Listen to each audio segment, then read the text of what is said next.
One of the golden rules of writing, according to very important writers who pass this wisdom down to newbies, is that authors must show, don't tell. You'll hear this bit of advice from such literary luminaries as best-selling authors, or perhaps you'll hear it from a writing teacher at a fancy university, or you'll hear it from that guy in your MFA, or you'll hear it from other aspiring authors who are in writing workshops with you. Contrary to the weight that ubiquitousness gives it, this rule of show don't tell is not a rule at all, and it's often not even a very helpful guideline.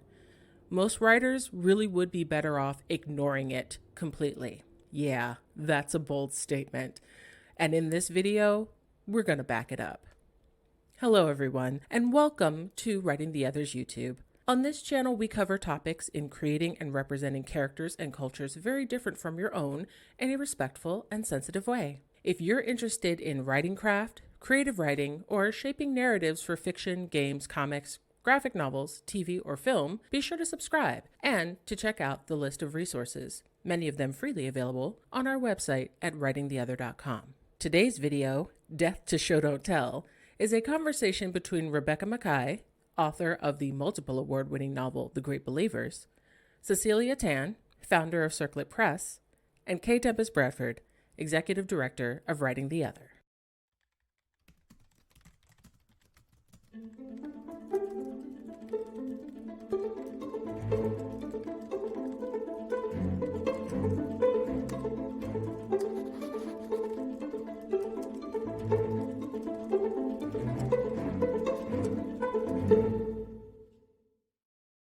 Hello, everyone, and welcome to this Writing the Other panel, Death to Show Don't Tell, Death. I'm Tempest Bradford, one of the principal teachers for Writing the Other, and today I am joined by two fabulous writers who have inspired me to talk about this subject, Rebecca Makkai and Cecilia Tan. Before I let them introduce themselves, I will very quickly talk about why we're having this panel. In our classes, in particular, the description class and the world building class, we often talk about the value of exposition. We have our students read Kim Stanley Robinson's essay on exposition from Jeff Vandermeer's Wonder Book.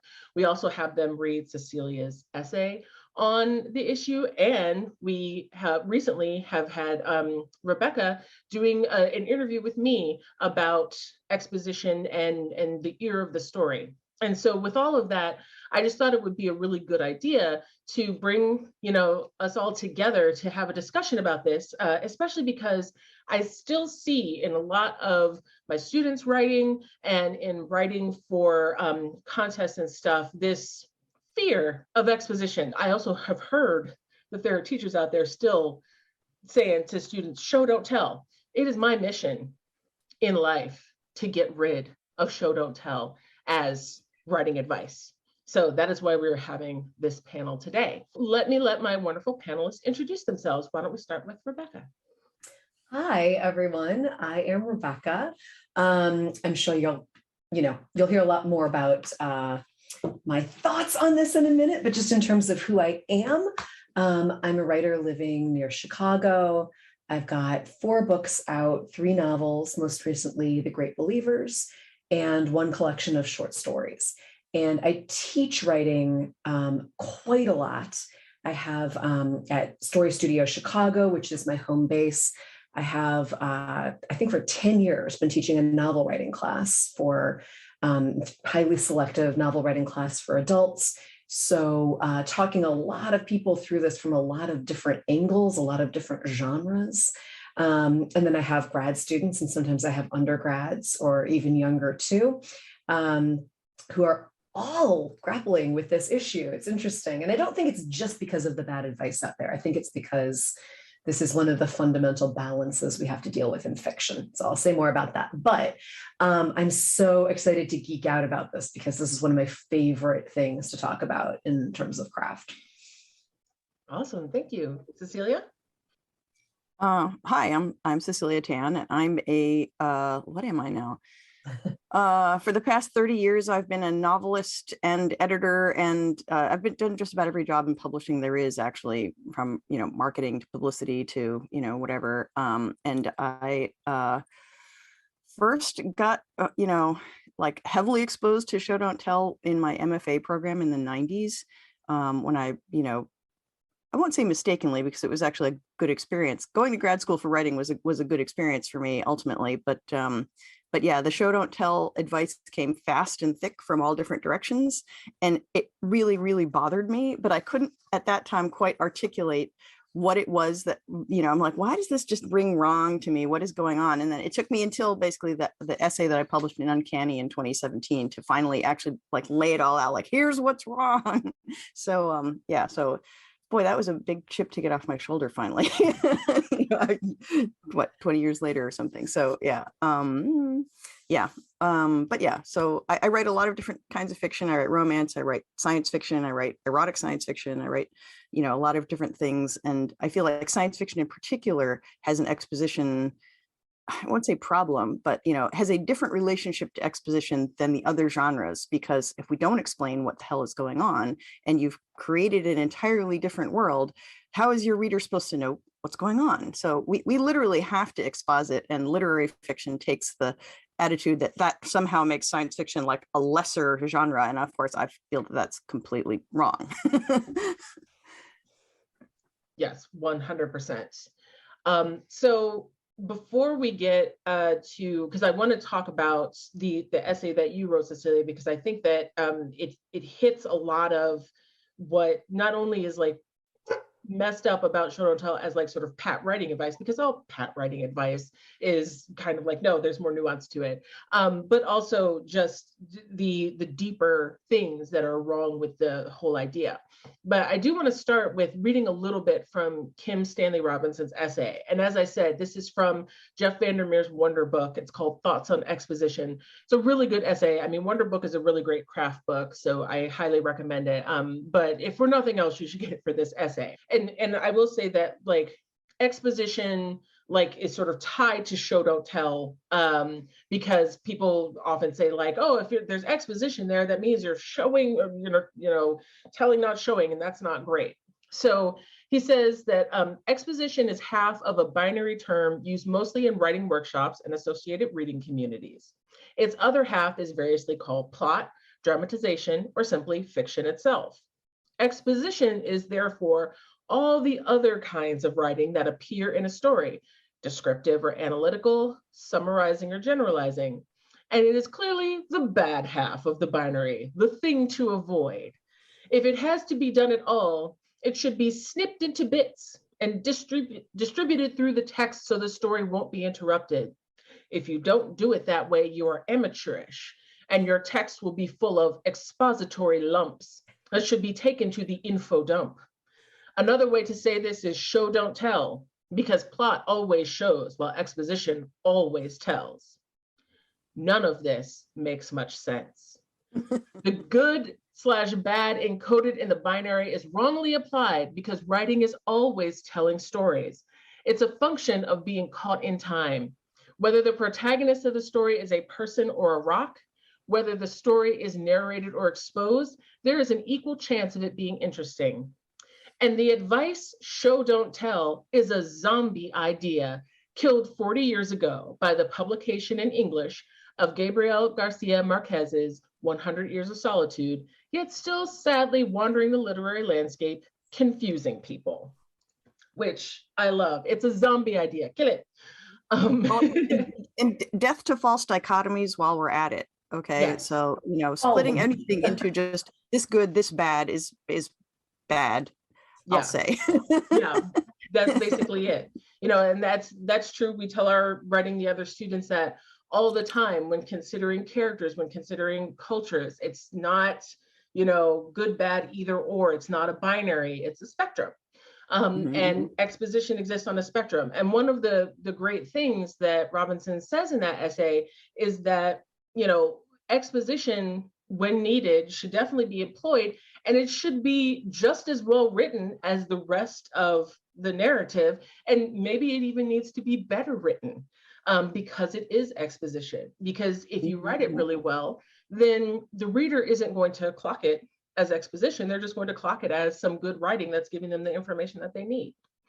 So that's sort of the top level. But then as we get into further into the nuances, Cecilia, in your essay, you talked about how show don't tell is really a colonialist idea. Can you tell us more about that? Right. So how I came to show don't tell as a colonialist idea is not only is the literary establishment sort of a construction of a sort of white male patriarchy that was like, the reason that show don't tell has power within white literary fiction is because it says, oh, the most important things in the story and what the height of literary perfection is the stuff that's not said in the story.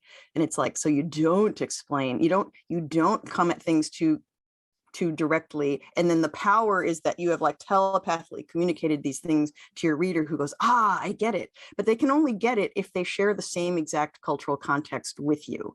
So, you've all read the same Bible stories and other great literature and James Joyce and whatever, right? And of course, then if you haven't read this exact same literary canon, then you miss it, right? Or if you, the writer, haven't read these same things, then you're communicating on some other level. The cliche way to fix that is you say, oh well, I'll make my character a naive reader, experience of the thing that my Earth man is going to this this planet that I've created, but I'll show everything from inside his eyes. That's a colonizer mentality. Like that's the definition of the colonizer mentality. So, it's like, can we please inhabit the stories from the inside, maybe, instead of always coming at them from the outside? And maybe that's in fact the way to get past it being exposition, because then we can allow our readers to experience a new world from inside, essentially, rather than from the outside and being like, and now we must learn. It's like, well, how about we learn it the way we learn when we're born into the world, where we just experience stuff, and it's still exposition, but it doesn't come across maybe the same way. So that's how I came to that. I love that. And Cecilia and I, we both write science fiction and fantasy, and so with speculative fiction, as you mentioned earlier, there's oftentimes when you have to tell because maybe it's a new world, maybe it's far in the future. But with fiction that is more mimetic, literary fiction, mystery, romance, how does the idea of having to explain or not explain, how does that work, like from a colonialist framework, Rebecca?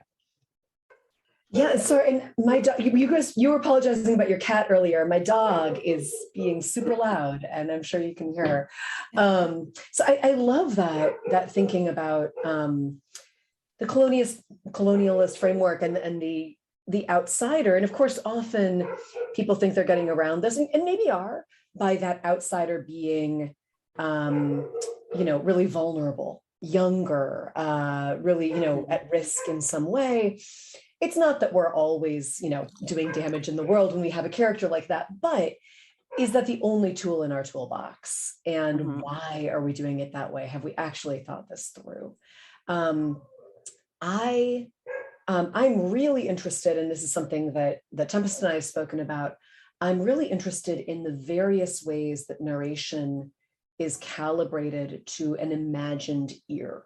Meaning not who's literally picking this up, not who literally has knowledge of this world, but how is the author or the narrator casting the listener? Am I talking to you as if you already know all this stuff, and then dropping you enough context clues along the way that you do figure out the rules of this world or this day? Or am I speaking to an imagined ear that is itself an outsider, new to this world in some way? There's a huge range, there's a huge spectrum of the way that I could do that. Am I explaining, in many cases we think, oh, I am explaining this world. Well, you're explaining parts of it, right? Are you explaining the way a restaurant works? Or do you assume that the ear of the story knows the way a restaurant works, but maybe just doesn't know this restaurant? Or am I talking to you as if you do know this restaurant? And you're like, well, Bradley was at the bar again, and everyone knows what that means. And then we're kind of learning it along the way. This has implications not only just for narrative theory, for what you're doing within a particular story, but of course, for the way we gloss cultures, real or imagined. The way that we might, gloss or drop context clues or not about a place that is real or imagined, a language that is real or imagined, people that are real or imagined. And of course, that representation becomes riskier, more fraught when it is a real culture, a real place, especially one that most readers won't know intimately. And to what extent are we kind of, you could say, pandering in the extreme to an audience that wouldn't actually know that, but we're representing it. So for instance, I'm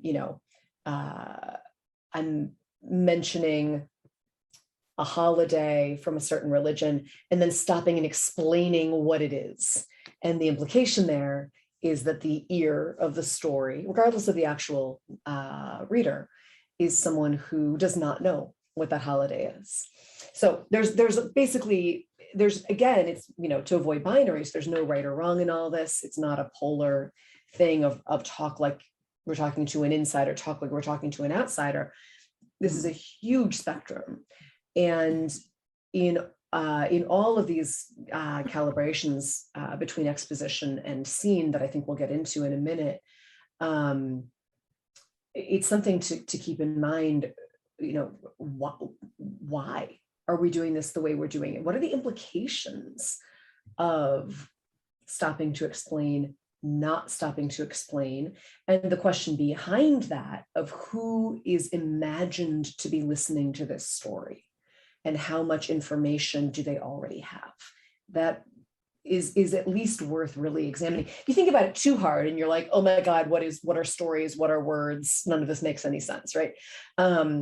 But at some point in the writing of every story, it is hugely worth stopping and asking yourself, who is being spoken to in this story, and what is gained or lost with that decision?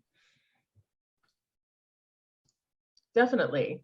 And I also feel that that a lot of times writers and even editors don't necessarily get that message. Like they don't get the message that they need to think about, what needs to be explained and what doesn't, because there's this assumption of, mainstreamness.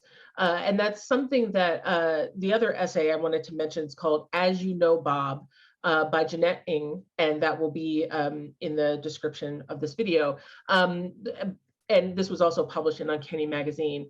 And she starts out talking about how she's never tasted a Twinkie. She's probably never even seen an actual Twinkie in real life, but she can perfectly describe to you a Twinkie because mainstream exported US cultural products, such as like Ghostbusters or Zombieland or Mortal Engines, have shown her the Twinkie and talk to her about like all the wonderful things about the Twinkie and all the not so wonderful things about the Twinkie. And so like sort of like it's a cultural colonization that like the idea of the Twinkie has been exported all over the place, even though the Twinkie itself has not been exported all over the place. And this is, sort of a metaphor for how we think about these things. And I love one of the opening lines in here is that the thing about the mainstream is that it is constantly telling itself about itself.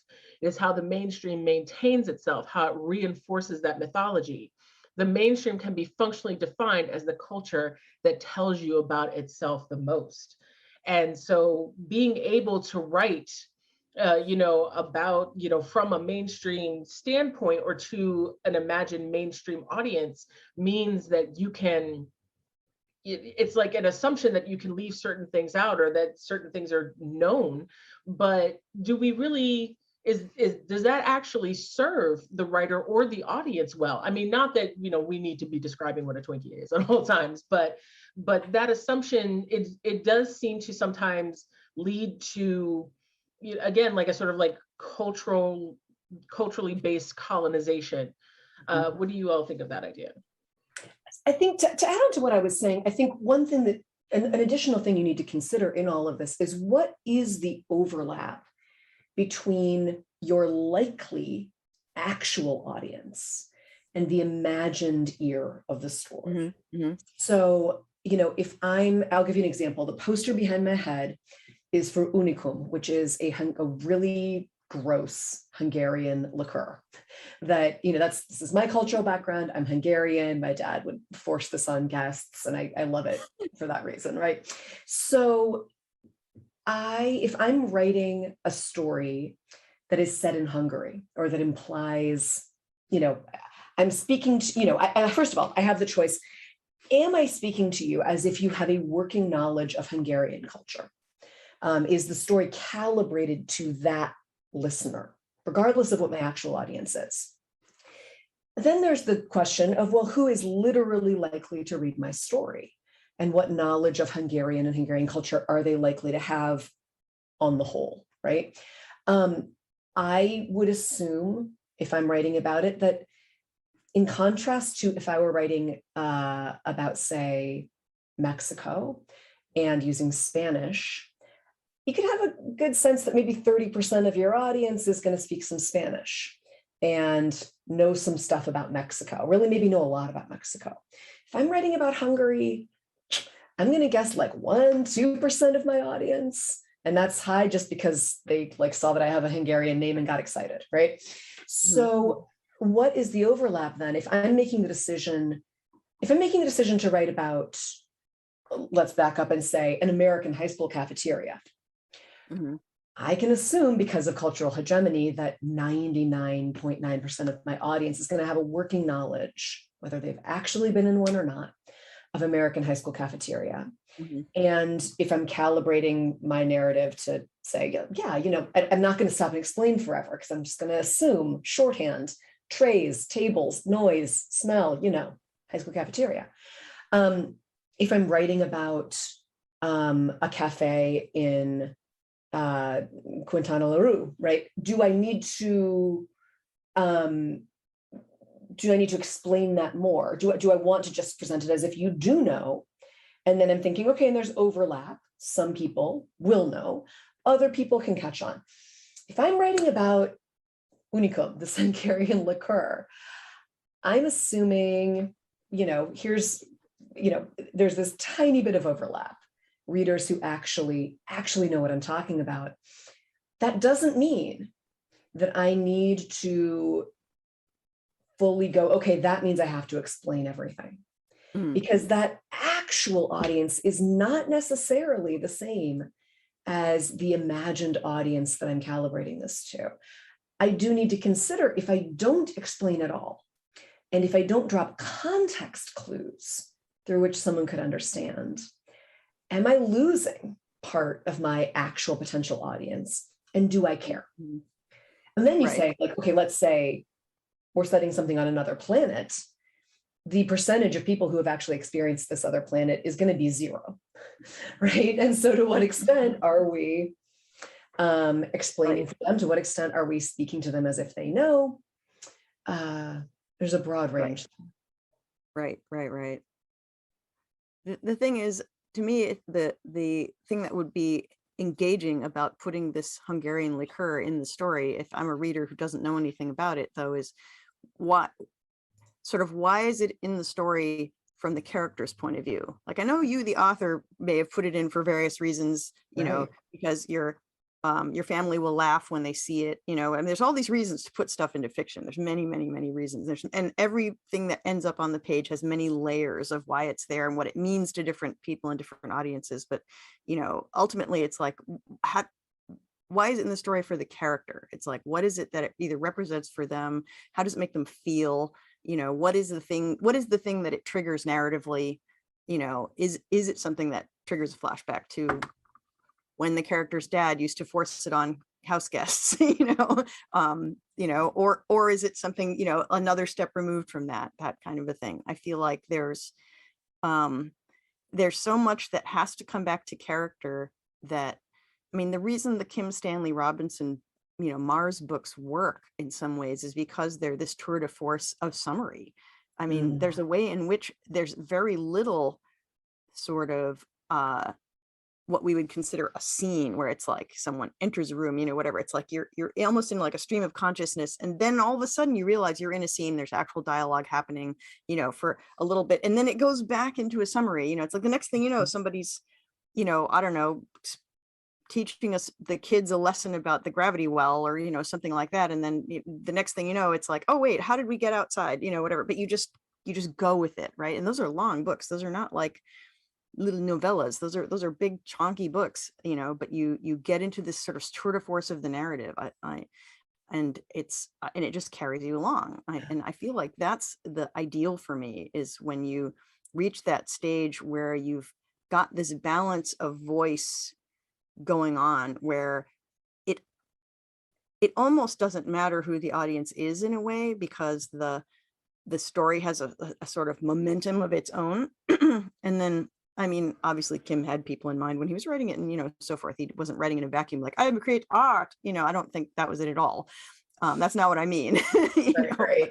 I mean, if that's what you want to do, that's fine also. I mean, that whatever your muse wants to get you putting words on the page, I'm all for it. But at the same time, part of my whole point in wanting to throw out show don't tell is because it stops so many people from writing, where they're just like, oh no, I can't put a word on a page because it might be explanation, and that's bad. And it's like, no, free yourself a little, and then you can always edit out the expository lumps later if you need to.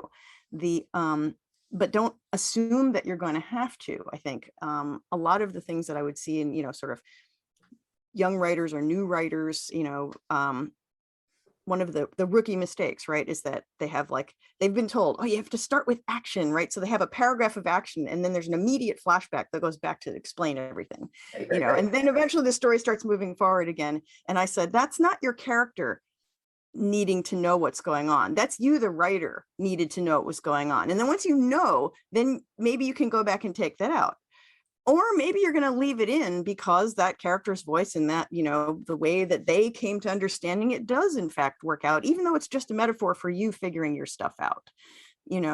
I mean, I feel like one of the reasons why the naive narrator is so popular is because a lot of the time it is really the writer figuring their stuff out. Yes. It's like, I need to have a naive character because I don't really actually know what's going on in this world as we go on. No matter, even if you're one of these people who like does the orbital mechanics of your planet, whatever in advance and so forth, like that kind of plotter that world builds first, you still have to discover stuff as you go along, because you're discovering what these things mean to your character as you go along, right? And so, but one of the places then where you can question yourself is like, well, if I wrote the story from the point of view of some other character, say, other than my protagonist, how would it look different? How would the narrative be different? And I think one of the cool things, I'm going to bring up fanfic actually really quickly, which is that one of the things that is so cool about fanfic is that if you, as an outsider from, white patriarchal literary culture,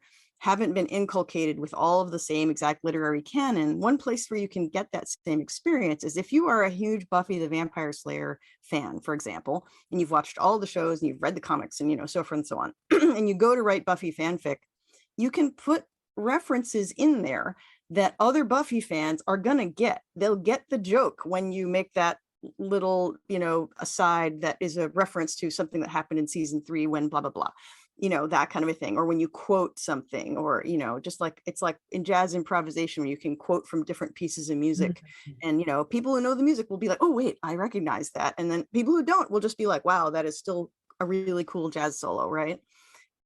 So in fanfic, you can create that same experience of you telepathically transmit stuff to the reader because they know the same stuff as you, right? And then you can do the thing of writing the story instead of from Buffy's point of view, from, say, Giles's point of view, which is going to be completely different because he's the one who already knows everything, right? So, it's like, oh, how would this all be so different if instead of us discovering it for the first time, it was from the point of view of someone who's been living this story for how long, right? So I don't know, that's a great exercise I like to do, was like when I get stuck, it's like, okay, if I was telling the story from this secondary character's point of view, especially one who's supposedly the more, the info character. And I don't know if that's what I call it, but like almost every story has like a character who can be the one who kind of delivers the knowledge. And it's important to have a character every now and then when you need to have something just explained, who your reader trusts to just explain stuff. And so in something like Buffy, they literally make him a librarian. It's like, we've literally made this a character whose job it is to explain stuff, right? I mean, and that's because guess what? It's really important to just tell people some things and not make them figure everything out. Right. Your character can't move forward if they have to figure everything out, right? So, like Hermione is the info character in Harry Potter, where she can just be like, well, I looked up in this book, blah, blah, blah. And it's like, okay, and then we can just move forward, right? So what happens if your info character is the narrator then? It's like it changes everything. Yeah.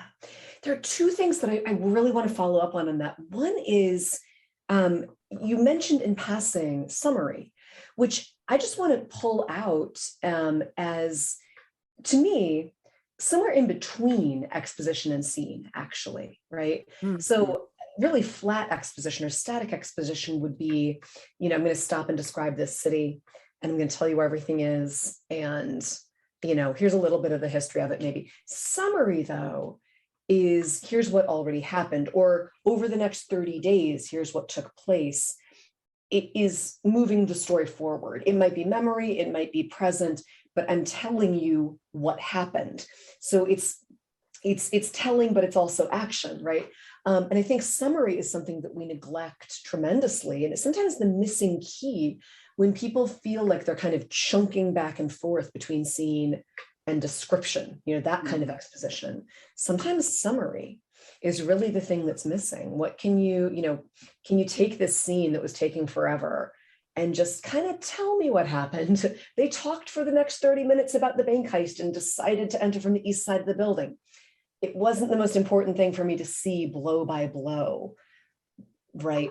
Alice Munro, the short story writer, does incredible things with summary. This is how she's able to move a story forward over 40 years in 15 pages, for one thing. The other thing that I want to follow up on is, because you were talking about Buffy, and I know that Buffy has many different iterations now, but fundamentally started as something on the screen. I do think that in addition to the show don't tell advice that has ruined so many of us, honestly, I'll just tell this like side story on myself. When I was like 15, I picked up Orlando by Virginia Woolf. It's a fucking masterpiece, right? I picked it up and it starts with a lot of summary and exposition. And I was like, this is trash. She's telling. And I put it down and I didn't pick it up until I was an adult because I was like, oh, people lied to me. So I've been taught to read in this such a stupid way, right? Anyway, but beyond that advice, I think the other thing happening to us and to our narrative capacities is that we do absorb so much of our narrative on screens, which often really lacks exposition or summary.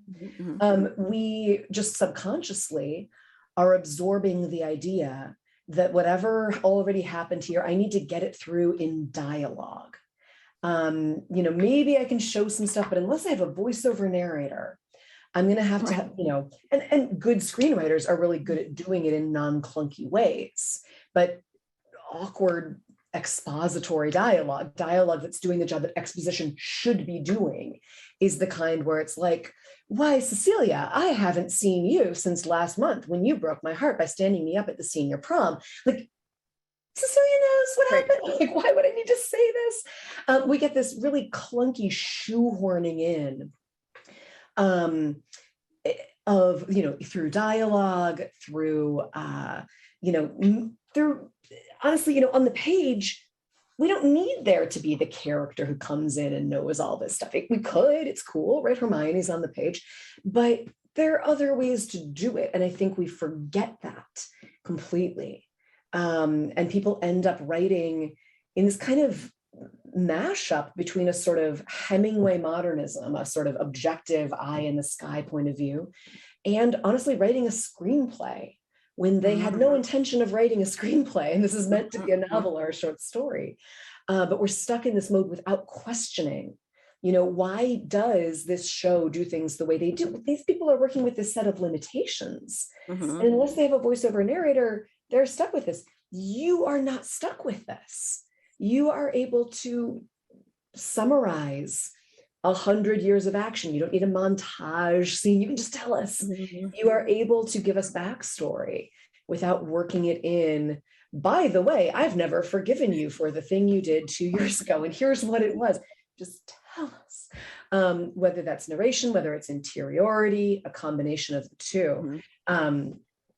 But I would really invite everyone to examine what traditions they have inadvertently inherited from film. There's a lot to be learned from film, but there's a lot also to be unlearned. This is very true. And it's interesting because I think that some of the best films, when they handle this kind of stuff, are using a technique that you also need to use as a fiction writer, which is knowing a lot of stuff. It's that whole iceberg thing, right? You know a bunch of stuff, it's below the surface, and then you have the tip. But because you know it, and because it is so full and rich in your own mind and whatever, you can find ways to put that on the page or the screen without actually having to just like lay it all out completely. One of the examples of this is actually the first Iron Man movie. And when that movie came out, I was a technology journalist. And so one of the things that we would do with laptops as we were testing them was to play a movie or a trailer and like look at, how good the color was and the saturation or whatever. And because I was doing that with the first Iron Man movie, I was pausing a lot during the part in the movie where they're giving the presentation, like right before Tony is supposed to get this award that he doesn't show up for. And you notice that there's like a lot of magazine covers and this and that. It's like tragedy and this. Well, let me tell you, when I paused, all of those like magazine covers and newspaper things, they all had text that was literally in world. Somebody actually wrote the article about when Tony did that and Tony did this. And I also learned when I was reading that the little like one-armed mecha thing that shows up throughout the movie, and then in the end it gives him the little heart. That was the first AI he ever created, because that was one of the articles in there. That's why that thing is around. That's why he's so sassy with it. Like Jarvis wasn't the first. That machine was the first. And I just thought that was so cool because like, obviously you can tell that he has like some sort of relationship with this machine in the movie, but like the fact that somebody thought about that. Where did that thing come from? Why is it here? Why is he so affectionate with it? Except why does it come to save him in the end? It's because that's his first little digital friend. And also the fact that Tony don't have no other friends but digital friends. Right. But all of that, the screenwriter and the director and probably the actor all knew that about that character. So like, even if you didn't pause like I did and read the little article, you still understood that there was a relationship between them, right? Right. You felt it. Yeah. You felt it even if you didn't know all those little tiny details, but that informed what did end up on the screen, Yeah. Yeah. 100%. And here's the thing. At the same time, I want to point out, in film, that takes 2 seconds, right, of our time. And I think when people take that, you're saying one thing, I'm saying something kind of in addition, also that's on the other side, just using that as an example. If on the page, we want to take, instead of stopping to explain, we want to kind of show, well, here's some hints about what happened. I'm going to show you what happened. It's going to take so long to do that, to get that across. Summary can be very, very quick. Summary could come in and say, here was what he had invented, here's what had been going on. But trying to hint at that and show that in various ways on the page, you're going to have people dancing around that for pages and pages and pages to get that across. It's actually quicker and more effective on the page to probably tell us about it. Right. Just tell them. Yeah. Just tell them. Exactly. Sometimes that's just going to be the most efficient way to get to the stuff you want, Yeah. I think the other thing about like small details, taking the time to I don't know, build in these details and whatever that maybe you would be tempted to gloss over, is that you don't know necessarily which one of those details is going to end up becoming important later in your story. And this just happens over and over and over again to me. And where I think I've got it all planned out and I know what my reveal is going to be, and, you know, so forth and so on.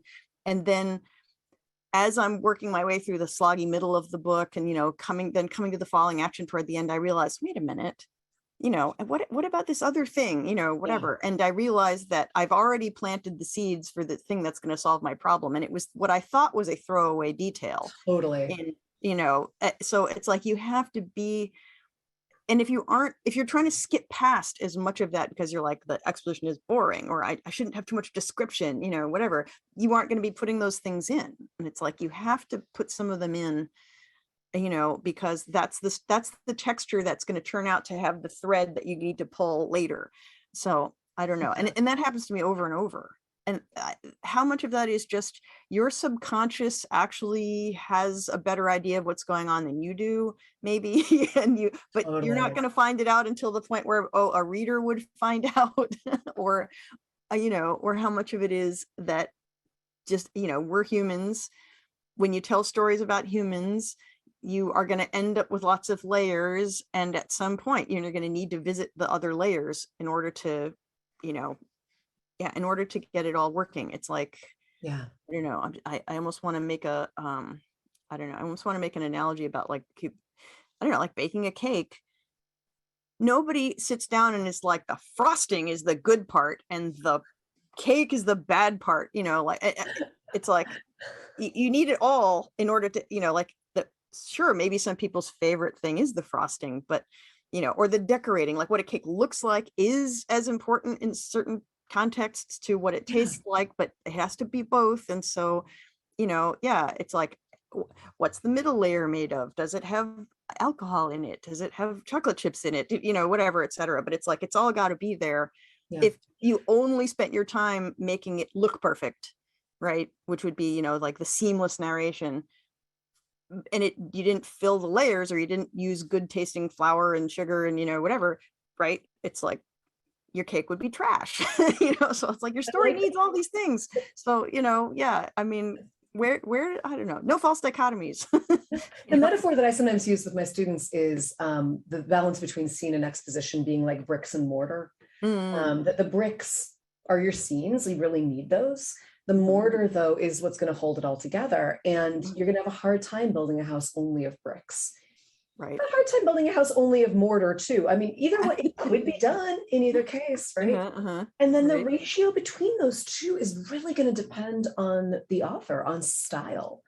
I invite my students all the time, especially when they're really struggling, which we all do with this balance, to go into books they know well already, pull some favorites off your shelf, and get out your highlighters and highlight like all blue for anything that's really technical, you know, in scene, it's happening right now. You could film it, you could see it, and yellow for exposition, and maybe pink for summary, right? Which I really do see a theme between those two. And you're going to see, you know, not for the whole novel, probably, obviously, right? But the first few pages, which is when we struggle most mightily, usually with this balance, you're going to see such a different balance when you look at, say, Alice Munro, who can be really exposition heavy, versus you're looking at, you know, Hemingway, who's going to be almost all scene. And, you know, so yeah, like you pull off Song of Solomon, what in this book, what is Morrison's balance? Line by line, because sometimes it's half a sentence of action and half a sentence of exposition. It's back and forth. She's not afraid of chunking it out. She's also not afraid of just throwing something in there. What is her balance in that book? What is her balance in another book? And then when you go back into your own text, looking at what you have, what is your balance? Also, have you given stage time, scene time, to the things that we really do need to see and want to see? Or are you kind of glossing over those and telling us about them? And it's like, no, that was the important part. Show me that part, right?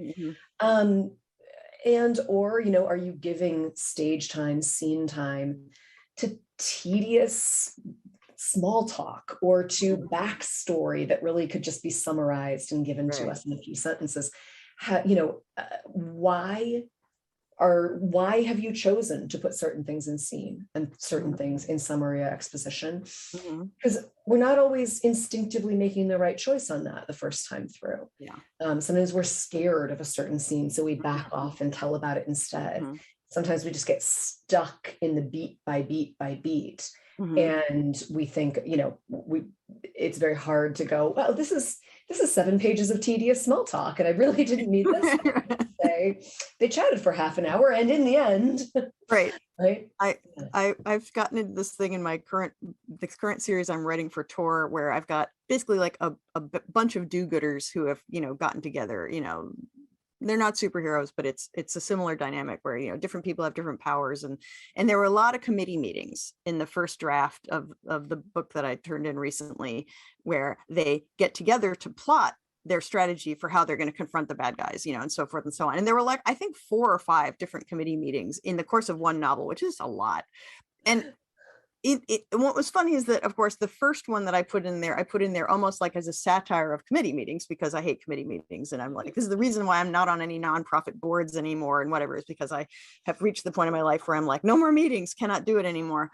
But I was but then committee meetings kept happening. And I'm like, oh, no, okay, right. This is me trying to figure out what my characters are going to do. They don't actually need to sit, they need to figure out what they're going to do, but we don't need to see all of that, and in the final draft, the one satirical committee meeting stayed and all the rest were gone. It's like, or like one setup meeting that was a short one so that then when there's the important meeting later, you understand why it's a fraught situation, and that's it. But that was like, okay, don't need that. But it's like, I had to write through them so that I knew what was really going through each character's motivation, blah, blah, blah, and how much they knew about each other's motivations.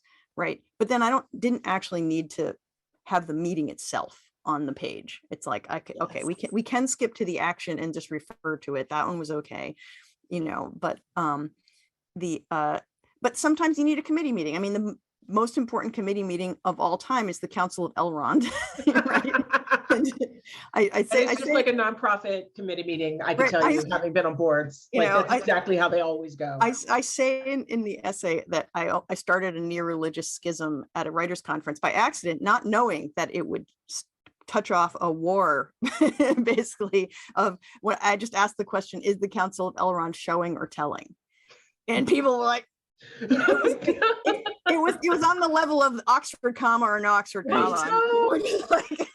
I was like, okay, stop. I didn't know that this was going to get to like biblical level, like quoting chapter and verse, whatever. And I'm just like, okay, the church of telling is over here and the church of showing is over here. All right, that's it. I can't, because of course it is both showing and it's telling, because it's like lots of people are sitting around, it's like the people's dialogue paragraphs are so long that they go on for multiple paragraphs. Like, it was the first time as a reader I ever saw the not use the end quote. And then, it's like, same person's still speaking. It was like, oh, wow. I didn't know you were allowed to do that. Now, of course, your editor would just be like, break this up. Don't have one person monologue for 2 paragraphs. And you're just like, but I want to be like my hero Tolkien or whatever, or, and obviously that was a more common thing in olden times, right? But there's a thing Jeanette talks about in her essay about sort of the mainstream becoming the mainstream, mainstream maintaining itself. But there is a thing about, how our fiction reflects the era we're in, right? The way we talk, the way our characters talk, and that's also how our narrative voices are developed. And one of you said the word interiority earlier, I think, and it was Rebecca. And it stuck with me because I thought one thing that, like the Hemingway model and, so forth, was this sort of like flying camera ideal, where it was kind of like you were looking at everything from the outside. And I've read a lot of, analyses, you can disagree with them if you want, that part of that literary voice was that it was English language culture failing to deal with its post-war trauma, essentially. And that you don't get interiority because men don't talk about their feelings, and which I understand, a huge generalization, but whatever, that the way of dealing with post-World War II trauma was to not talk about it, but instead to process it through all the creation of this art and so forth. I mean, one of my favorite books of all time is The Old Man and the Sea, which I know you're like, what? You loved a Hemingway book? Yes, I did. And and people are like, so what happens in it? I'm like, it doesn't matter what happens in it, honestly. Like, it's not a plot-driven book. That's part of the point, is that it's not a plot-driven book. And that it's the reason I liked it, though, I think, is because it is one of Hemingway's books that has a lot of interiority. It's just represented from the outside. And you're supposed, you, the reader, are supposed to be guessing what the hell is going through this guy's mind. And he doesn't really tell you, but he does tell you, right? Now, of course, we just tell you what's going on inside a character's interior life. If we don't know a character's interior life, we're like, this character is a psychopath, right? I mean, like, that's the way it is now, where we want to know so much about what's going on inside our characters' heads for the most part, that it's like, if you're not telling the reader enough, they're like, oh, there must be something wrong, or there's you've hidden this character's interior life for me for a reason, because there must be, and like, we assume it's because there's something wrong, right?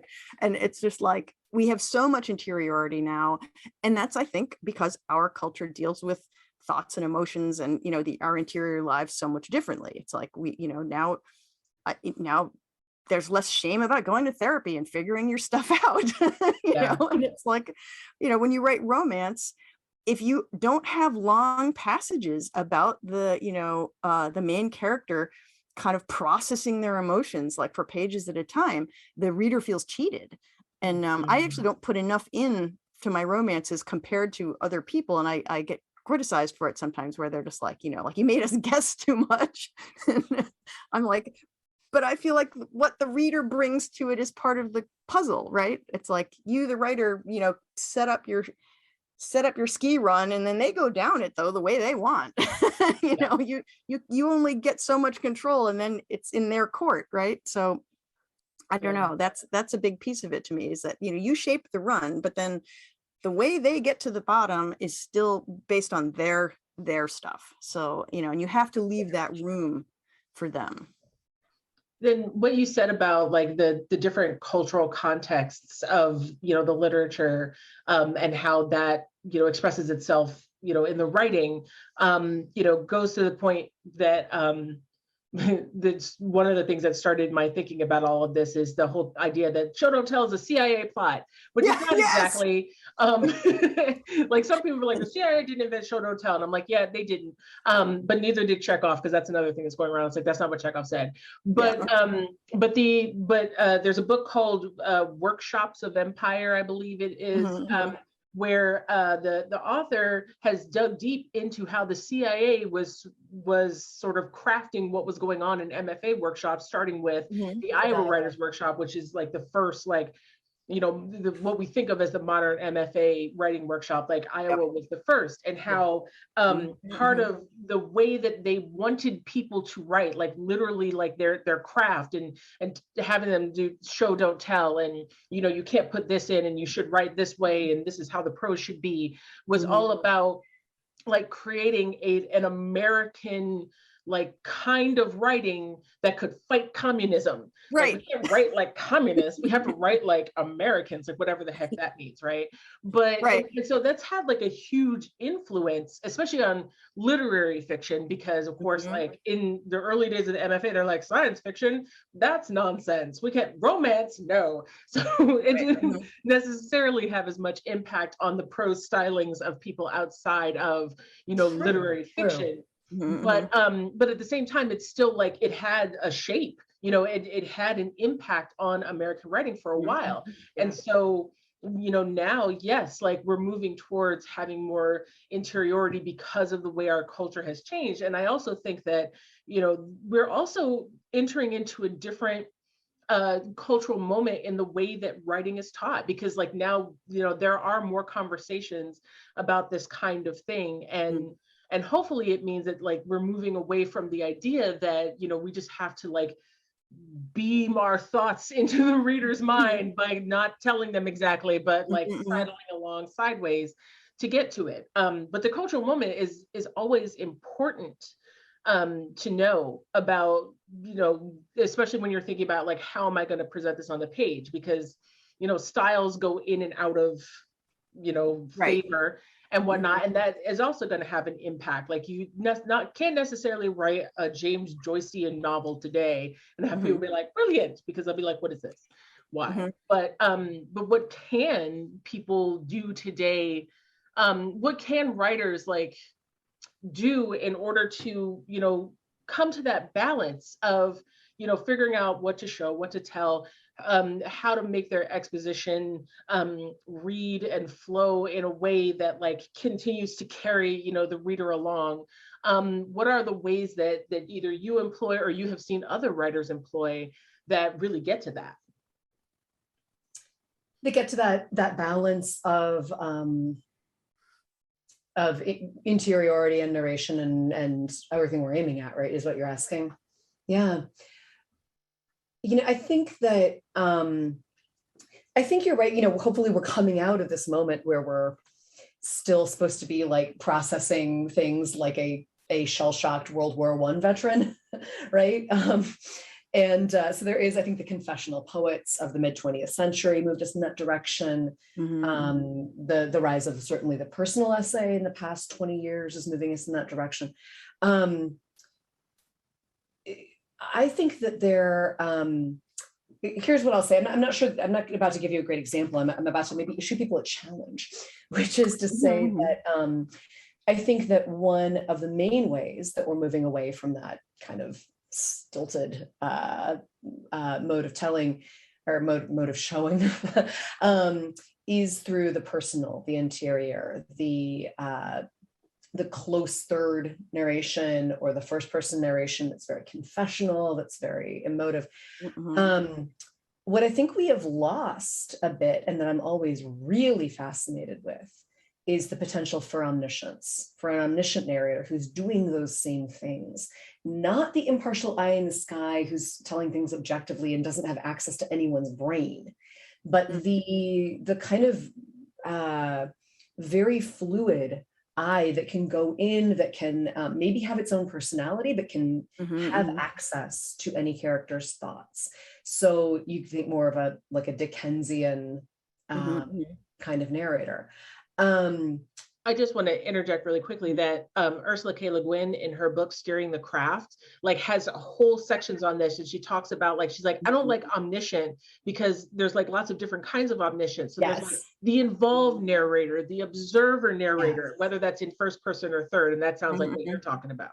Yes, right. So when we say omniscient, it's like, well, really omniscient, like do they have access to what's happening in the future, in the past, across the earth? How omniscient are we talking, right? Do they have access to everyone's head, just certain characters? There's a whole spectrum of omniscience there. But I'm using that term very loosely and generally to mean a narrative voice that has access to more than one character's thoughts.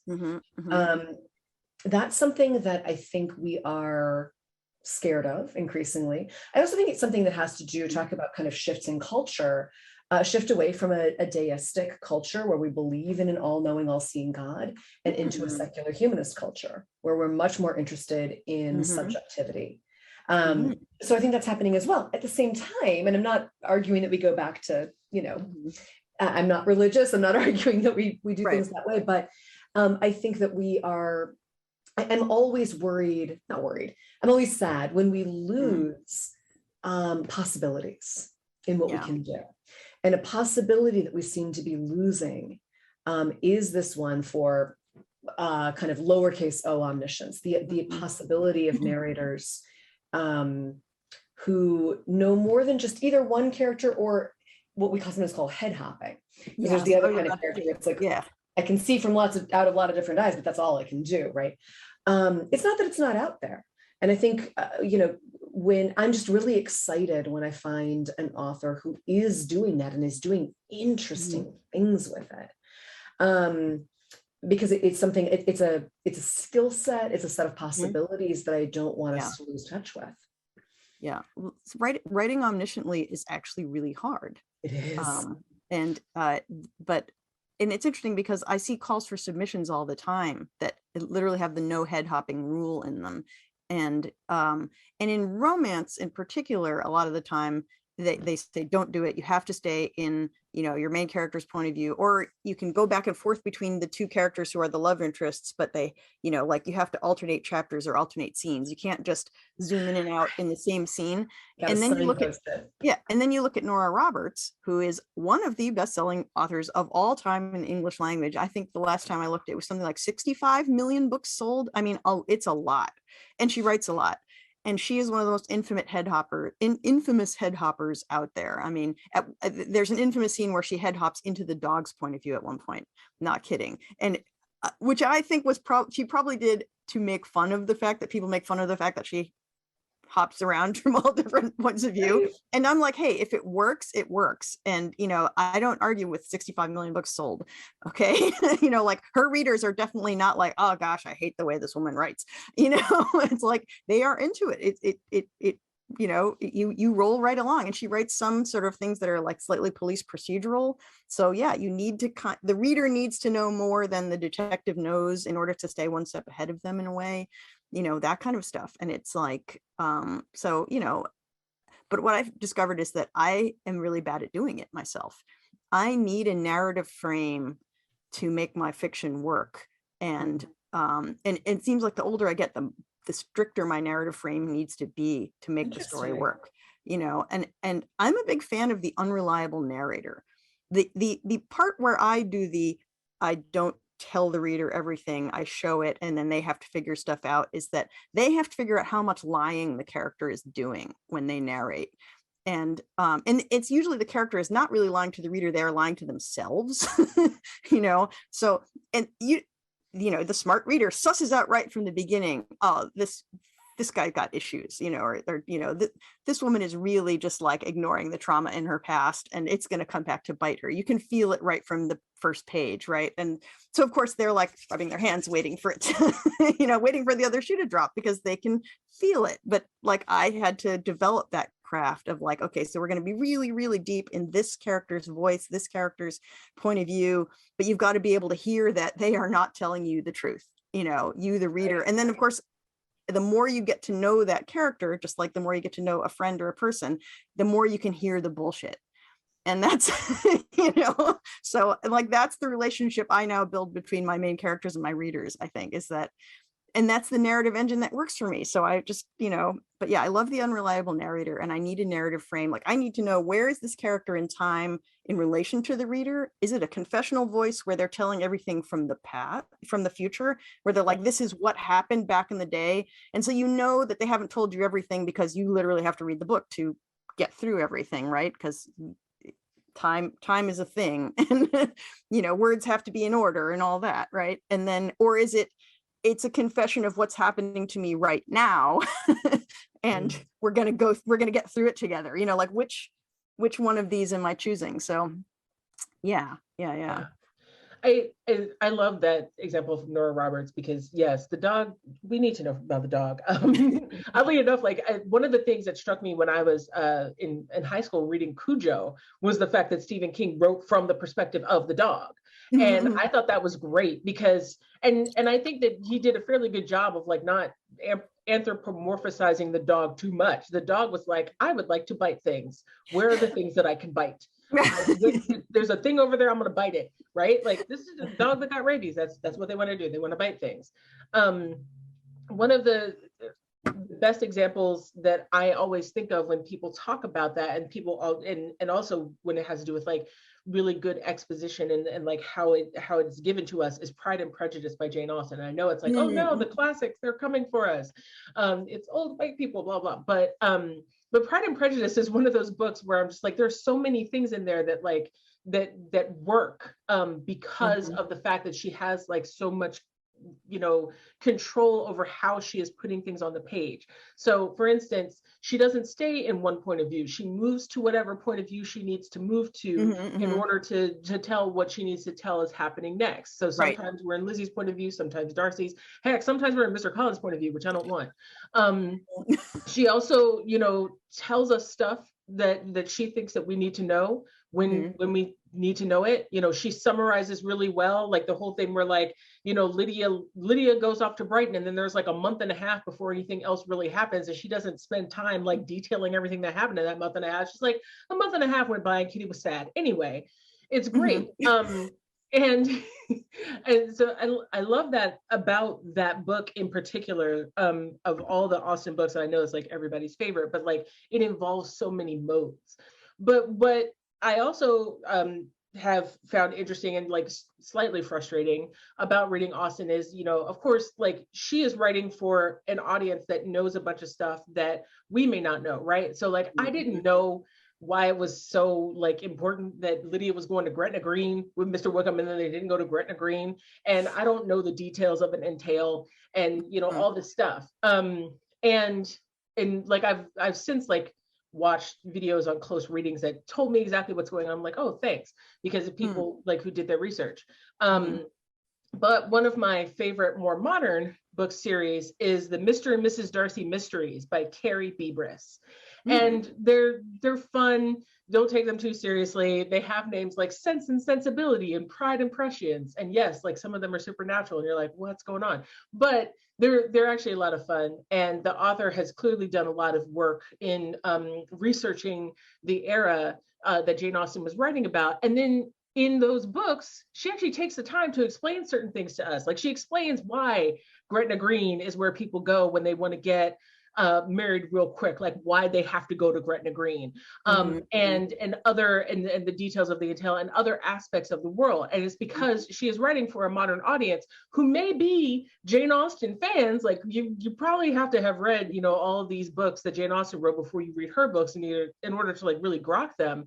But she's not assuming that you have then become a scholar of the Regency era in order to have, in order to be reading her books. And so that's one of the things I appreciate about it. And it's again, like her taking that balance, like, what do modern readers probably not know that could have been helpful in understanding, this world and these choices that these characters are making, but also like not explaining every little thing. Like she's not about to explain to you the entire relationship between her and Mrs. Bingley, because you read the book, Right. Right. This is such a great example of the thing that I'm talking about for the overlap between the intended ear of the story and the actual intended audience or imagined audience, right? I would imagine, and I haven't read these, but I would imagine that this author is not acknowledging within the text that she's writing for the modern ear. She's still talking to you like you're in the Regency and you know the Regency, right? But maybe glossing things a little more, explaining things a little more. This shift in actual audience between Austen's contemporary readers and this author, and so I'm blinking on the name you said, but her contemporary readers, now that audience has changed, but you don't want the tone of the books to change, right? I'm assuming you want to talk as if it's part of the same thing. So given that change in actual audience and in our knowledge base going in, how do you then calibrate without seeming like you're talking to different people? How do you don't need to waste time telling us who Mrs. Bingley is, but you do need to spend a little more time dropping context clues for other Regency things that we're just going to be clueless about. Yeah. So, I mean, if I'm understanding you right, which it's a really cool example. I like that a lot. And there's another example though of a thing where her readers, if they've read Jane Austen, know a thing that, that they do have a shared cultural basis that she can play with.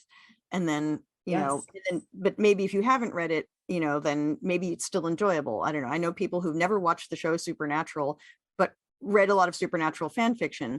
And so, they're like, I'm never going to get around to watching the show.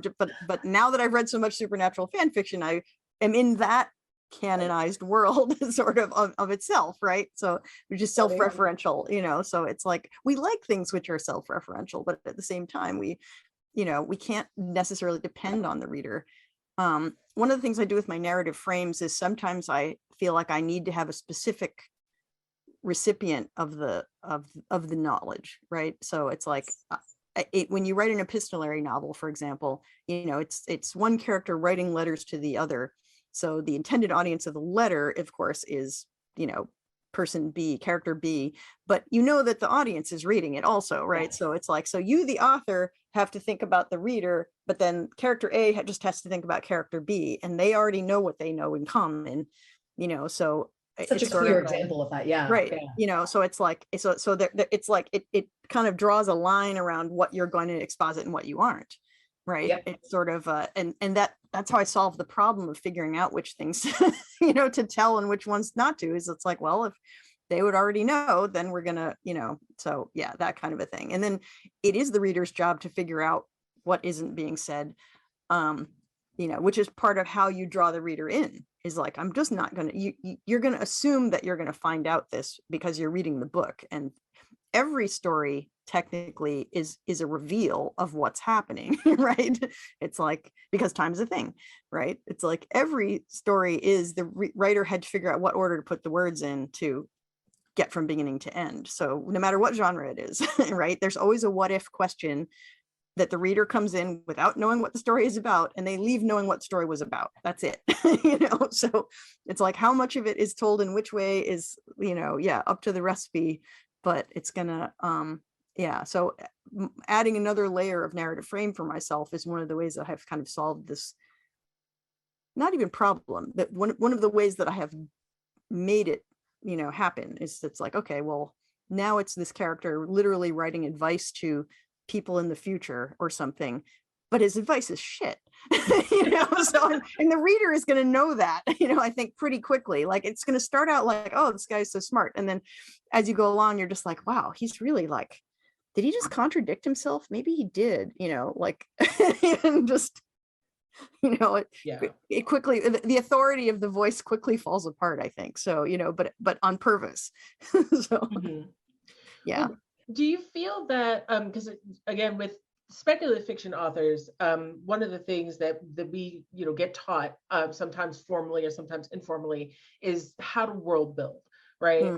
We give a class on this, just talking about world building more inclusively, and giving greater thought to like the assumptions that you make about the world, and thus, like, are those assumptions like heading into the world you create? Should you be more conscious about that? But it also has struck me, especially when talking to students who are, say, they're marginalized, so their experiences are not the mainstream, and whether that means that like they're from outside of the US, or they're from a marginalized community within the US that people don't know a lot about, etc. Is there a value in sort of teaching world building techniques to writers who are not necessarily writing speculative fiction, in order to help them understand how to get across aspects, in the way that speculative fiction writers do, and which thus filters down into the way that they do exposition, the way that they, decide between showing and telling? And what are the techniques that you feel like would be like the most paramount of those? I counsel a lot of writers on this. My novel writing students in Chicago, very often writing, not all the time, but very often writing about a culture that they can't assume that most of their readers will know, whether that's a marginalized culture or not, right? It could just be a certain small city, and you go, well, most of my readers won't be from this city. Or it could be something very personal. It could be something where it really is a kind of a fraught relationship between that identity and the identity of most readers. I think, first and foremost, I'm always asking them to think about, that, okay, likely audience, imagined era of story, what's the overlap? So really be clear on that. In one case, and I use this example a lot. So I don't know if you've, talk that I've done that someone turned into a podcast about this whole thing, I used the example there, but I had a student writing YA from the point of view, and this is very close to her identity, of a Muslim teenager from a high school in rural Kentucky. So there are several different elements there. And we were noticing in workshop Sometimes she's stopping to explain something. So like, here's, my mother was making this food and here's what it is. And sometimes she wasn't. We were celebrating this holiday, not explaining it, talking to us as if we knew. So the first thing this student needed to do was kind of make decisions, right? Rectify this all. The decision she came to was, in her mind, she decided, I want this character to be talking a couple of years later to her freshman year of college roommate, someone who knows her and knows a little bit about her culture, but is not Muslim and is not from Kentucky. So it really helped her decide, do I explain who this guy was at school? Do I explain, do I translate this word that the grandmother says? And of course, she could have made any number of other decisions. That's the decision she made. So there's making that decision, first of all. And then within that, to the extent that you care about including readers who will not know the culture that you're writing about, you don't have to care about them, but if you do, if you want to invite them in, thinking about, if you're not making the decision of explaining everything as if to an outsider, which is often not the decision we want to make, because that is a very colonial feeling kind of thing, right? So let's say I'm talking to you like, let's just go back and I'll say Hungarian culture again, right? Let's say I'm talking to you like you know it. What can I do? What context clues can I drop in there to keep you oriented? It doesn't mean that I need to say unicum, which was a brand of strange liqueur that tasted like a licorice stick had gone bad. It's worse than that. I can't even explain it. But, right. And I don't need an outsider character. That's an option, but I really don't need that. So if I have someone, drinking unicum, am I just, working it in that this guy, of all things, likes to mix his unicum with orange juice, which is a terrible decision because it brings out the kind of rotted licorice flavor. So I'm letting you know what it is, right? I'm including you from the outside without this kind of halt and describe moment. I'm just weaving it in there. And this is a skill that we're always going to be using in the moments when we don't want to chunk out our exposition, when we want to fold it in, right? So instead of saying, she had been single for 3 months now, ever since her boyfriend dumped her and moved out, instead I go, I'm saying she's sipping coffee from the mug that Brad left along with all his other shit 3 months ago. You still know the information, but it's woven in there, it's folded in. And I don't need to do this through some awkward expository dialogue, right? I don't need someone to be, how are you doing since the big breakup? It's just this, so I think that weaving in of context, to the extent that you want to the extent that you want to include people who wouldn't literally know that culture. It can be, you have infinite tools in that. I want people to always remember that. It can be conversation, it can be experience, it can be folded in, and there are awkward ways to do that, and there are non-awkward ways to do that. Yeah. Right. So, because I just gave you the example of kind of exposition versus folding it in, but there's, I could have done that very awkwardly and gone, she took a sip of the rotten licorice flavored liquor that was invented in the medieval days. I'm clearly pandering. I'm clearly explaining. It doesn't work in the same way. Yeah. So I hope that's helpful. Yeah, I think when it comes to world building, no matter what genre you're writing, what you have to remember is that you're making conscious choices about the setting that you've chosen for your piece. I mean, obviously, if you're writing Regency romance, all right, you're expecting you have a readership who's already familiar with the Regency, and the Regency as it is represented in that genre. If you're writing high fantasy, you figure your readers have some expectation of how there's going to be, taverns and elves and whatever, or space opera where you have faster than light travel. There are certain established things. But then even if you're writing, something set in the real world, you're still, you're making that choice. Is it going to be rural Kentucky or is it going to be rural Connecticut? And and how different is that going to be? So you make conscious choices maybe you make some subconscious choices in your settings, and then you need to make them conscious because all fiction's metaphor. You're putting it in there for a reason. Maybe you need to figure out what the reason is. Maybe you find out in workshop that actually your decision was not a good one, and that maybe you do need to change it or move it. Maybe you're representing a subculture, not even another culture, but just a subculture or an industry, say, that the reader doesn't necessarily know. I mean, I wrote a long series of books that are all about a rock band. And there's a lot of like insider knowledge about the music industry and, whatever in there. And I essentially had to approach it kind of like science fiction. I'm like, most of my readers are not going to know these things about, like why it's important to have, this thing be this color, or this to mark the stage this way, or what goes wrong when the following thing, whatever. And how difficult is it to replace a tour bus halfway through a tour, like whatever. And it's like, if it was Star Trek, it would be like, oh, the hyperdrive isn't working. And it's like, there would be some like rubber science explanation for, whatever. And like, I have to tell you the real explanation for what happens when you have 40 people stranded, on the side of a road, in Kansas or whatever, and sound check is at 3 p.m., that kind of a thing. It's just like on and on. I had to, but in my mind, I also knew, okay, people might actually be kind of interested and fascinated in these little details that they didn't know before. So I shouldn't assume that, oh, I don't want to tell them too much, because some people, it's like, okay, this is interesting.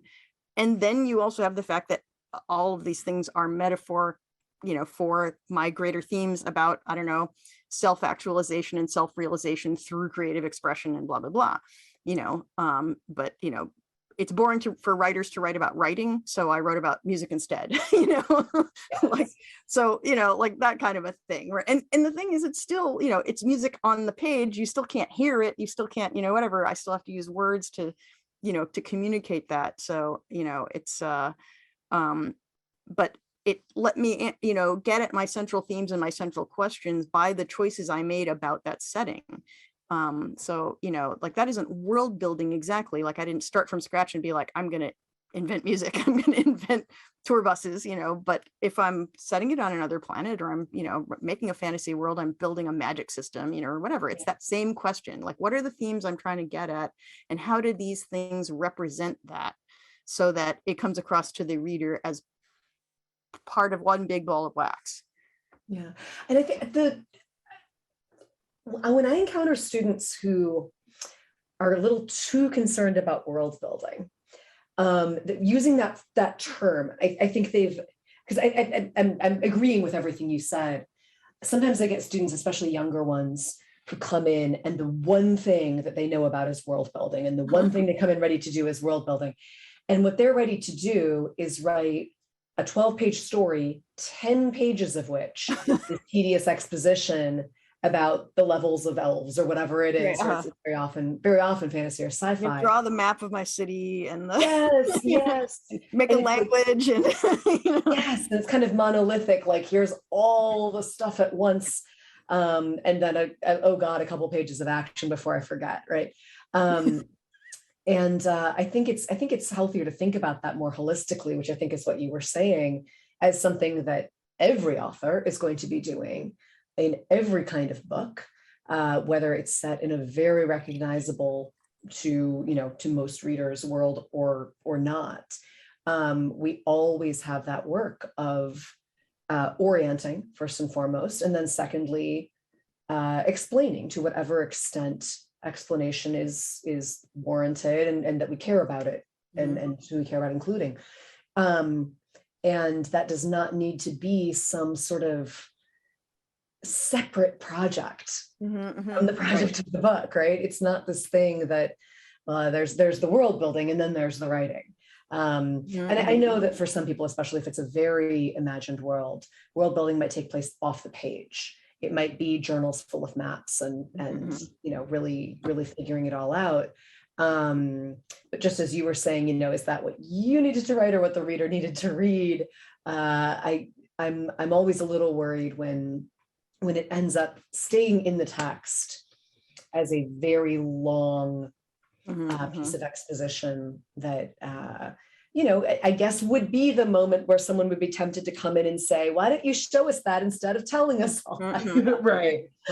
Well, I feel like advice. one of the reasons why that happens is because, so many authors are given the idea that they have to work out everything in the work in progress, that they're not allowed to like work out stuff off the page. And Yes. I am like a huge proponent of no, like work that stuff out off the page. That still counts as writing, right? Just because it's not words that are going to end up being in your published manuscript, it still counts as writing. This is why I love writing exercises that dig into the background of the character and the background of relationships, and even like, the background of the culture in the world that you have in your work, whether that world is imagined or it's real.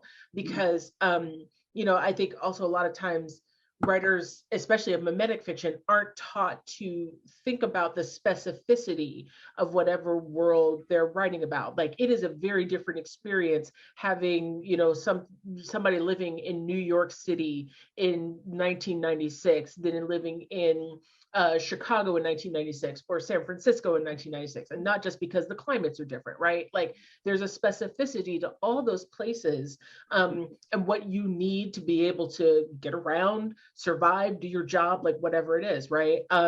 And so there's a lot of thinking about specificity, I think, in speculative fiction world building discussions now.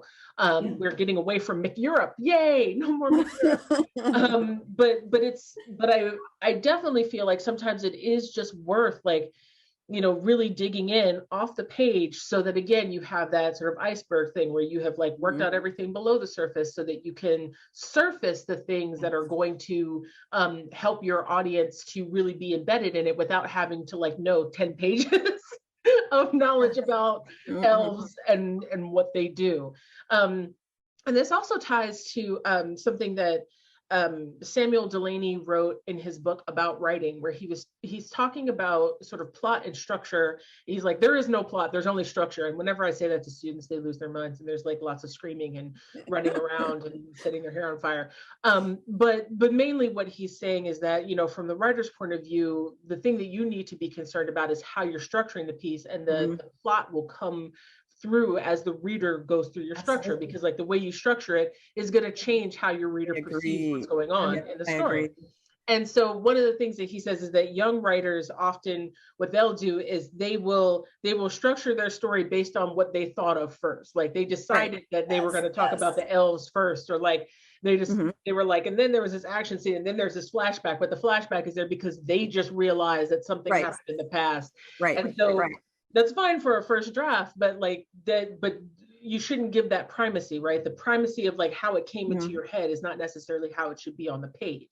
And there's a lot of work to be done in like figuring out how you structure it on the page instead of just how it came out of your head. Absolutely. Yeah. Right. Your way in does not need to be the reader's way in. And it is a reason for this off the page work. It's also, one thing I'm constantly telling my students is that writing does not equal typing. That, you don't even have to be writing words down anywhere, notebook, anything to be writing. It's not an excuse to never type, right? And just like carry the story in your head forever. But the work of outlining, the work of rebuilding your foundations when you're 30 pages in, going back and revising before you continue, the work of notebooking, the work of going for a walk and thinking about it, those are all fundamentally work. And when people are so obsessed with their daily word count, they don't give themselves credit for those things that are often far more important than slapping down 1,000 more words on the page. And that kind of thinking, also the kind of thinking that we're talking about, the kind of headache inducing brainstorming about audience and who's this for and what do we know, and that's the kind of stuff you don't sit there hammering out new words to figure that out. You go on a walk to figure that out. You take a shower to figure that out. That is the work of writing. You've got to let yourself prioritize that kind of thinking, the structural thinking, and then what I think of as the backstage thinking, which is all the stuff we're talking about. Is like, God, who am I talking to? How far in the future is this being told? Has this character learned more since then? Whose head do we have access to? All those questions, I think of those as the backstage decisions. And, equivalent to the work that an actor would do with a dramaturg or a director. Right. It's not running lines, right? It's the other stuff. Right. We have to prioritize that as writers. Yeah. And some of that's going to end up on the cutting room floor. And some of it's going to be that, that article that's, in the shot for 2 seconds, but somebody had to write it in Iron Man. It's like, yeah. The difference is that instead of you having a crew of hundreds of people creating all the props and the costumes and the actors doing the work of filling in a bunch of stuff, you, the writer, have to do it all. So it's like, I don't know. I do the thing of I thought I was going to try to become a plotter. There's the sort of the plotter pantser divide. Again, no false dichotomies, but generally try to divide writers into these two camps, right? Plotter, we used to call it people who write for discovery is the pantsers, whatever. And then there's I don't think, again, no false dichotomies, but the industry, the writing industry, the publishing industry wants you to be a plotter because they want you to be able to tell the editor who's going to buy the book, what is it going to be about? How is it going to turn out? So forth and so on. And it's like, you're trying to sell a trilogy. You got to be like, okay, here's what's happening. And blah, blah, blah. And they know that you may, when you actually get to writing it, throw it out. I mean, and be like, okay, I thought that it was going to be about that, but it turns out to be this other thing. But they really want you to work a lot of stuff out in advance. And what I discovered, because I am a writer who writes for discovery, that if I work too much out in advance, that then I get hung up on trying to stick to the plot that I came up with before. And I'm like, but this is not the direction this is going. This wants to go this other direction. And it's your subconscious, putting your subconscious into your conscious mind is basically the act of writing. So, how was I supposed to know this until I got 30,000 words in, So, there's sort of that aspect of it too. You can only do so much world building in advance before, at least I can only do so much world building in advance before I'm like, oh wait, you're right. I just figured out that this was all a misdirection, in fact, and that there's a conspiracy theory that is why we thought it was like this, but it's not. So now there's a whole nother level that I have to dig into. And it's like, right. And then like in the final draft, you didn't have all the committee meetings, right? You just covered I wrote the committee meeting so I know what happens, but it doesn't need to be in here. Right. Jettison them out. Exactly. I'll publish them on my Patreon as a joke later. Hanging on to those deleted scenes. There's always someone down the road who's like, could you send a deleted scene in for this? We're selling artifacts at a benefit, or exactly something. Yeah. And it's like, I got a lot of deleted scenes. They're all going on my Patreon. All of mine. I do a ton of those. We are a little past time, and I want to respect both of your time, but we're having such a great conversation, which is why I didn't go like, stop now.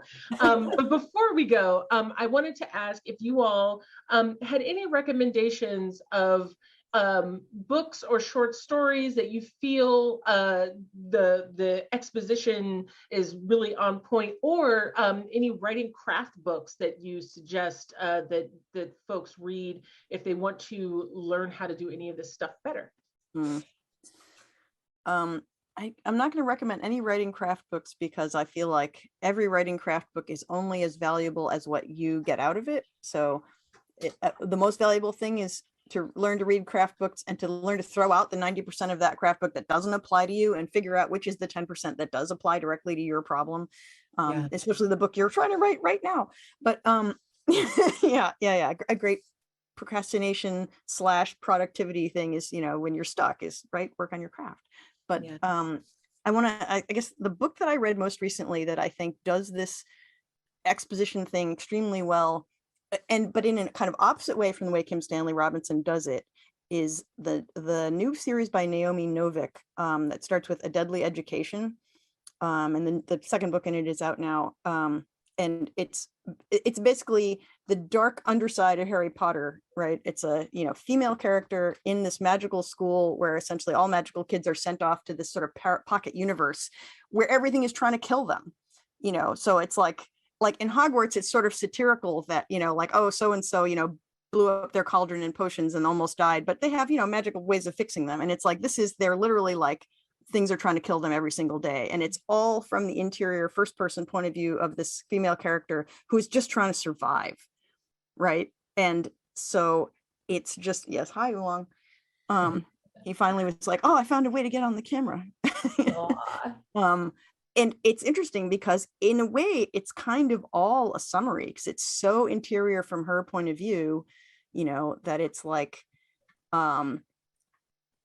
she only occasionally pauses to give you the dialogue of the other characters, and whatnot. So it's very, but it's again that kind of tour de force narrative where if you are caught, if your ear catches on that character, you just plow through, and I just think it's fascinating because it's a very different voice from her His Majesty Dragon series, which were all written sort of in a Patrick O'Brian-y vein, right? And Patrick O'Brian having, writing these sea stories for manly men, and whatever, had that, it was much more exteriority and just, camera moving around to the different characters and blah, blah, blah, and, ship battles and stuff. So it's very, I don't know, it's fascinating. I'm enjoying the books a lot, partly because I'm like, I love the interiority of this voice that you live through every moment inside her head with her because it's all happening, like as it goes along. So, and they're great. So I don't know how she does it, but it's great. Yeah, what I would say, to repeat my earlier suggestion that people just pull off the shelf the books you already know and love and really look sentence by sentence. What is scene? What is exposition? Also, how am I learning what I know? How am I getting oriented to this world? What elements, whether it is a line of direct explanation, or a context clue, something woven in, is it dialogue? What are the little pieces here and there that are orienting me to what's going on? So the other step of that exercise, I was saying, highlight different colors, and you take a pen and you're underlining, in addition, anything that is cluing you in, anything that is orienting you. So this is the part where I learned that this guy was an insurance salesman. This is the part where I learned that his plate was taking off. This is the part where I learned what he was going to do. And how is that author getting that information across? The other thing I'd really recommend, along with that or separately, is to look at the generosity of children's book authors. And I really mean like your classic children's literature. Look at Charlotte's Web. Look at the way, that book starts with action. Where's Papa going with that axe, said Fern. It's a hell of a first line, right? But then we get the line, Fern was up at daylight trying to rid the world of injustice. As a result, she now has a pig, a small one to be sure, but nevertheless a pig. I'm reading that. I didn't memorize that. So I just pulled it up. But we get, he is not just showing the kids stuff and hoping they figure it out. He is filling them in with a very generous hand. That generosity, when I'm dealing with a student who is really holding everything back and kind of writing in screenplay mode, circling, not wanting to tell us things, I really recommend they read some children's literature, and then no matter what the topic of their book is, even if it would be completely inappropriate for children, to try out a draft where they imagine that they're writing for children. And what generosity would just naturally come out of you in that situation. You really want this person to be filled in. You really want this person to be oriented. You're not playing games. You're not being clever. You want them to know what's going on. And so how would you do that? And in many cases, it would be a matter of being much more generous with the exposition than was their natural inclination. really just going, okay, so yeah, here's what's happening. Let me tell you. So I would recommend that too. But just in general, I think whenever you are grappling with a craft concept, think about it first as a reader, as a scholar. Pull out those books, think about it from the outside. Then you're most likely, step two, going to think about it regarding your own work in revision. It's not going to come out perfectly the first time you sit down to draft. You're thinking about it as a matter of going back. What do I already have? What is that balance? How do I feel about it? How can I change it? The third and final step, which we don't all get to on all craft elements, would be that we've internalized this so well, we've learned this so well, that it comes out now very well in early drafts. It doesn't matter though, because that's what we have third, fourth, fifth drafts for. So if you never get there, you never get there. But rather than taking, if you've picked up anything today, rather than taking that and expecting yourself to solve all of the related problems in your own draft this afternoon, take that stuff and look for it, read for it for a few weeks, set yourself those assignments. When you're watching TV, think about, okay, how are they getting across this information only in scene? What are they missing out on that I have the opportunity to do because I'm writing for the page? And, pulling those books out, get out your school supplies, do that, and then start thinking about it in relation to your own project. All of that is really good advice. And I love that idea of like going through and highlighting and just like, doing that examination, because that's one of the best ways basically to learn, is to see how, authors who you really admire are doing it. One of the authors that I always bring up when I'm talking about this is Seanan McGuire. And particularly her second book in the Wayward Children series. It's called Down Among the Sticks and Bones. The first time I read that book, and I really loved it, I didn't realize until I was like thinking about it later that the whole first fourth of the book, and it's not a very long, it's a novella, the whole first fourth of it is exposition. The whole, it starts with just exposition. And then like there's a certain point where we get with the characters where then we start dramatizing things, but like she has to get you to that point. And it's not real important that everything up to that point be dramatized. There's like little bits of dramatization here and there, but it's mostly exposition. But it's done so well that that didn't occur to me until later when I was like really thinking about it. And I think that one of the reasons is because Seanan is just a virtuoso at the storyteller voice, which is a telling voice, right? The storyteller tells, but like they tell in such a way that it's engaging. And that's what she did. Like she took that storyteller voice, engaged us so that she could give us all the background information that we needed to really get into this book, like the meat of the book. And I loved it. Now that's the second book in the Wayward Children series, and you might benefit by reading the first one before that one, but I think like you can start out with that one. But I really loved how she did that. And the other one of hers that I would recommend is Middle Game. Middle Game is a much longer book. And that's an adult book. But again, like just showing off how she is a master of exposition, but like not making it seem like exposition. And that is definitely a book where you could go through and like try to figure out how you're getting all this information, because there's a lot going on. There's a lot of different like timelines and things are going back and forth and whatever. And so, yeah, like doing that exercise with it and going through and highlighting, what is exposition and what is scene and what is summary and how do you know this information? That's a really great book to try. And though I agree with you, Cecilia, that like not all craft books are always useful, I will say that as I've mentioned before, Steering the Craft I think is an excellent book, and there is actually a section in that book and a writing exercise about exposition specifically that I think is a really good one, because I just think that Le Guin has just like a great take on exposition as well. Just talking about like the process of really like gathering up information in order to like surface it in ways that don't make it seem like I'm just dumping all this stuff on you. Stant Latourie has a series of books called The Writer's Toolkit. And one is called Write Characters Your Readers Won't Forget. And then there's Write Worlds Your Readers Won't Forget.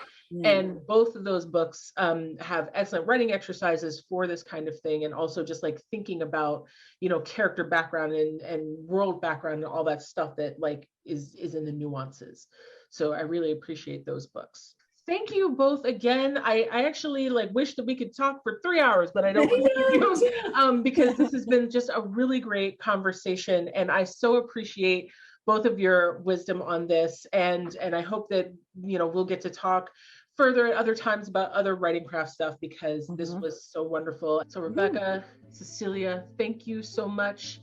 Thank you to everybody who joined us today. And hopefully we'll see you again soon. Thanks for bringing us together.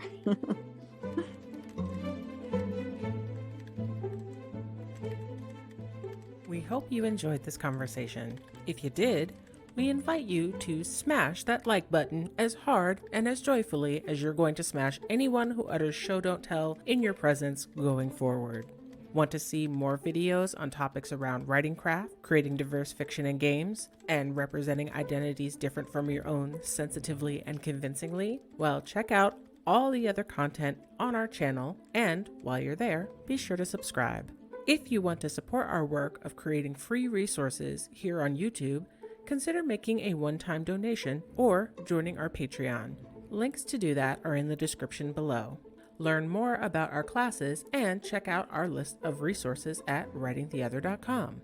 For notifications about new classes, plus links to posts, articles, discussions, and more related to writing diverse narratives, follow us on social media. Thanks for watching. That's all for this time, and we'll see you in the next one.